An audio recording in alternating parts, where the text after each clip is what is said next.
Hello friends, आप देख रहे हैं आपका चैनल शेयर बाजार विद आयुष। और बात करेंगे दोस्तों इस वीडियो के अंदर ग्लोबल सर्फेसेज लिमिटेड आईपीओ के बारे में। तो फ्रेंड्स, एक नया मेन आईपीओ ओपन होने वाला है फ्रॉम 13 मार्च टू 15 मार्च। ये 3 दिन तक इशू ओपन रहेगा, 13 से 15 मार्च के बीच में। तो इस आईपीओ के बारे में बात करेंगे, कंपनी के बारे में बात करेंगे कि इस प्रकार की कंपनी है, डिटेल रिव्यू। तो वीडियो को पूरा ज़रूर देखिएगा। फर्स्ट टाइम फ्रेंड्स, अगर आपने चैनल को विजिट किया है, चैनल को ज़रूर सब्सक्राइब कर आप लीजिएगा। तो फ्रेंड्स, ग्लोबल सर्फेसेस 1991 में दोस्तों कंपनी इनकॉर्पोरेट हुई थी। और कंपनी का काम क्या है? कंपनी का काम है दोस्तों, एक तो नेचुरल स्टोन्स को प्रोसेसिंग करना और मैन्युफैक्चरिंग करना इंजीनियर क्वार्ट्स। अब डेफिनेटली यहाँ पे काफ़ी लोग को पता नहीं होगा कि ये होता क्या है। सो फ्रेंड्स, ये होता है इंजीनियर्ड क्वार्ट्स बेसिकली। इस प्रकार से जब चीज़ें बन जाती है फ्रॉम स्टोन्स, तो उसको दोस्तों यहाँ पर इंजीनियर क्वार्ट्स कहते हैं। तो जिनको नहीं पता है, तो इस प्रकार का बेसिकली कंपनी का काम है, जिसमें कंपनी प्रोसेस भी करती है और उसके बाद उसको डेवलप भी करती है, हम ये कह सकते हैं, right. Company friends natural stones जो है वो प्रोड्यूस करती है थ्रू कॉम्प्लेक्स जियोलॉजिकल प्रोसेसेस, जिसमें वेरियस प्रोडक्ट्स निकलते हैं, जिसमें ग्रेनाइट होता है, limestone, marble, slate, quartzite, onyx, sandstone, ट्रैवर्टिन और कुछ अदर टाइप के जो स्टोन्स होते हैं वो बेसिकली यहाँ से निकलते हुए नज़र आते हैं अर्थ से। इसको दोस्तों कंपनी जो है वो बेसिकली अपनी जो प्रोसेसेस है वो यूज़ करके निकालती है। कंपनी के दो यूनिट्स है, एक तो RIICO industrial area Bagru extension Bagru Jaipur Rajasthan के अंदर है, और एक है Mahindra world city SEZ Jaipur Rajasthan के अंदर। तो बेसिकली दोनों जयपुर के अंदर ही कंपनी के मैन्युफैक्चरिंग यूनिट्स आपको देखने को मिल जाएंगे, जो प्रोसेसिंग और मैन्युफैक्चरिंग ऑफ प्रोडक्ट्स जहाँ पे होती है। जो प्रोडक्ट है ग्लोबल सर्फेसेस के, उनकी एप्लीकेशन होती है फ्लोरिंग, जैसे फ्लोरिंग में, वॉल क्लाडिंग में, फिर यहाँ पे आपको देखने को मिल जाएगा counter tops, cut to size और अदर आइटम्स। जो प्रोडक्ट्स है वो widely use for commercial and residential industries and are sold within and outside India. तो बेसिकली कंपनी का जो स्टोन है या फिर जो कंपनी के प्रोडक्ट्स हैं वो घर के अंदर लगने में काफ़ी ज़्यादा काम आते हैं, और इनके जो प्रोडक्ट्स हैं वो इंडिया के अंदर और बाहर भी बिकते हैं ऐसा, बट मोस्टली इनका मार्केट इंडिया ही आपको देखने को मिलता है। तो ये तो दोस्तों कंपनी के बारे में हमने सारी जानकारी समझी। अब कुछ कंपनी के प्लस पॉइंट समझते हैं, कुछ माइनस पॉइंट या फिर कहूँ रिस्क पॉइंट समझते हैं। चलिए वो देखते हैं। तो इनकी स्ट्रेंथ दोस्तों सबसे पहले तो ये है कि जो कंपनी है वो ग्रो हुई है from a single category to multi category stone manufacturing company. यानी पहले शुरुआत में इनके पास सिर्फ एक कैटेगरी थी, उसके बाद कंपनी जो है multi category stone manufacturing company बन गई। तो ये दिखाता है कि हाँ, कंपनी ने ग्रोथ दिखाई है और अभी भी इनके पास बहुत ज़्यादा कैटेगरीज के स्टोन अवेलेबल है। सेकंड क्या है कि इनके पास वाइड प्रोडक्ट पोर्टफोलियो, जैसे मैंने आपको बताया, जिसमें मल्टीपल डिज़ाइंस आपको देखने को मिल जाएगी।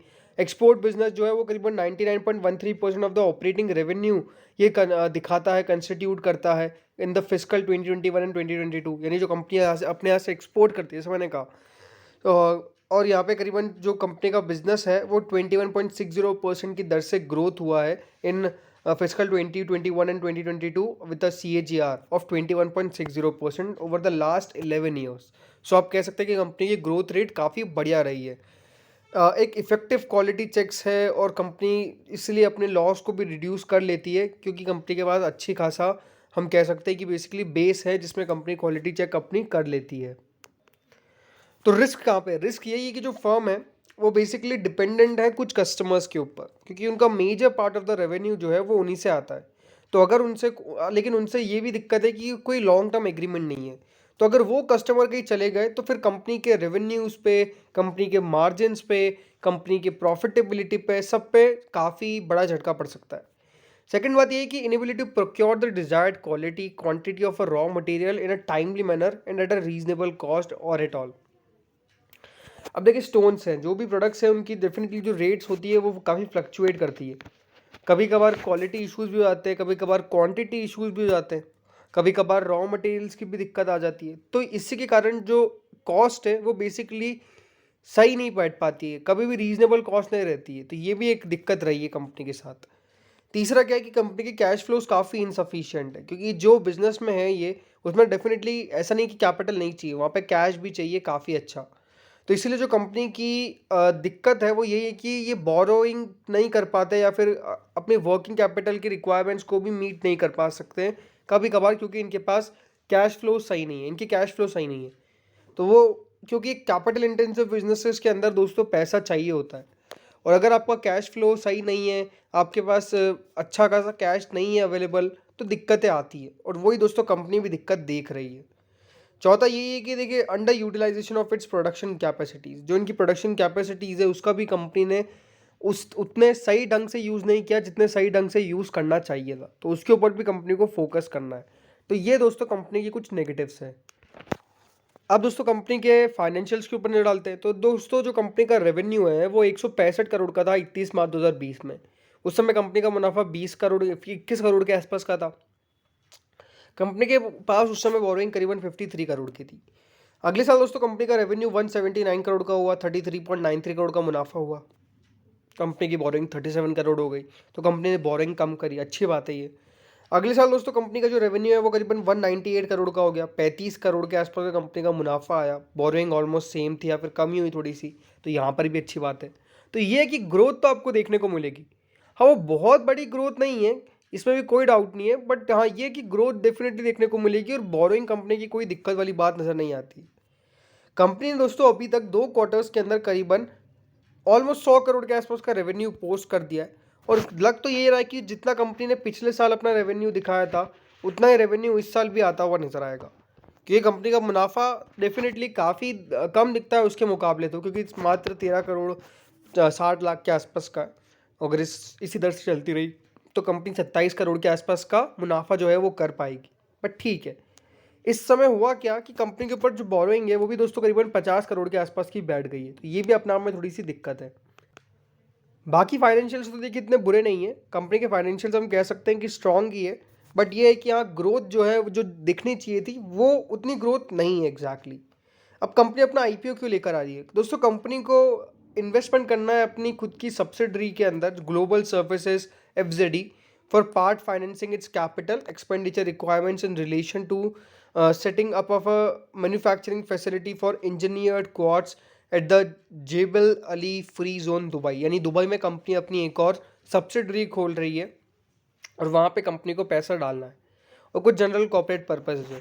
देखिए दुबई में इसलिए बहुत सारे बिजनेसेस करते हैं बिकॉज वहाँ पे टैक्स फ्री होता है, राइट? तो वो टैक्स नहीं लगता, इसलिए काफ़ी बार वहाँ पे बिजनेसेस खोले जाते हैं। अब अगर कंपनी की बात करें दोस्तों, तो कंपनी का आईपीओ आने वाला है 13 से 15 मार्च के बीच में। 10 रुपये की इसकी फेस वैल्यू, 140 रुपये का प्राइस बैंड है। अगर आपको देखने को मिलेगा ये इशू 154.98 करोड़ का है, जिसमें से फ्रेश इशू कुछ ज़्यादा है, और ऑफर फॉर सेल उसके अलावा है। बुकबिल टाइप का आईपीओ है, बीएससी एनएससी पर लिस्ट होगा। अब दोस्तों आईपीओ डेफिनेटली प्राइस बैंड के हिसाब से तो ठीक ही दिखता है, कोई बहुत बड़ी दिक्कत दिखती नहीं है। बट अगेन क्वेश्चन यही है कि लगाना चाहिए या नहीं लगाना चाहिए। एक बात तो दोस्तों आप ध्यान रखिएगा कि जो कंपनी है वो बेसिकली टी ग्रुप पे लिस्ट होगी। टी ग्रुप का मतलब क्या होता है कि जो इसकी लिस्टिंग होगी उसमें सिर्फ इसके पर लिमिट होगी, 5% की सर्किट लिमिट होगी। तो कोई बहुत बड़ा मूव लिस्टिंग डे में तो आने नहीं वाला है, यानी जो लिस्टिंग पे हो जाएगा वो हो जाएगा सब कुछ, क्योंकि सिर्फ 5% का मूव आ सकता है उसके बाद। कंपनी के अंदर देखिए ये है कि एक हाईली कॉम्पिटिटिव सेगमेंट में कंपनी आती है, तो ये ज़रूर है कि जो प्राइसिंग लेके आई है थोड़ा सा और नीचे लाया जा सकता था, बट ठीक है। लगाना चाहे या नहीं लगाना चाहे ये अपना आप में क्वेश्चन है। तो यही है कि देखिए पैसा बन जाए तो ठीक है, नहीं भी बने तो कोई बहुत बड़ी बात नहीं है। मतलब यहाँ पर 100% गारंटी नहीं है पैसा बनने की, और पैसा बनेगा भी तो बहुत ज़्यादा नहीं बनेगा।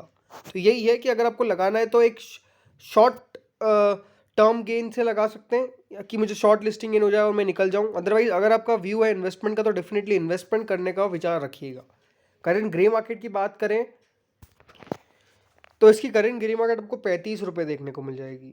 25% के आसपास की ग्रे मार्केट दिखा रहा है। बट ये बात ध्यान रखिएगा कि ग्रे मार्केट जो है वो शुरुआत में ऑलमोस्ट ये देखा गया कि सबकी ज़्यादा ऊपर चलती है मेन लाइन के अंदर भी, उसके बाद क्या होता है नीचे आ जाती है ग्रे मार्केट, तो फिर वो दिक्कत दे जाती है, राइट? तो वो अगर उससे बचना है तो फिर डेफिनेटली आप उसको अवॉइड करिए। तो इसलिए थोड़ा वेट करिए, अदरवाइज सब्सक्रिप्शन निकल के आने दीजिए। सब्सक्रिप्शन देख देख के आप चाहे तो अप्लाई कर लीजिएगा। अगर सब्सक्रिप्शन बहुत बड़ा निकल के आता है तो फिर इट्स वेल एंड गुड, क्योंकि इशू बहुत छोटा है, तो सब्सक्रिप्शन ठीक ठाक आने की उम्मीद मैं लगा के चलता हूँ। तो इस वीडियो में इतना ही था। बाकी मेरा सलाह क्या है कि मैं अप्लाई, ठीक है, ये ध्यान रखिएगा। इस वीडियो में इतना ही था। Thank you friends for watching this video.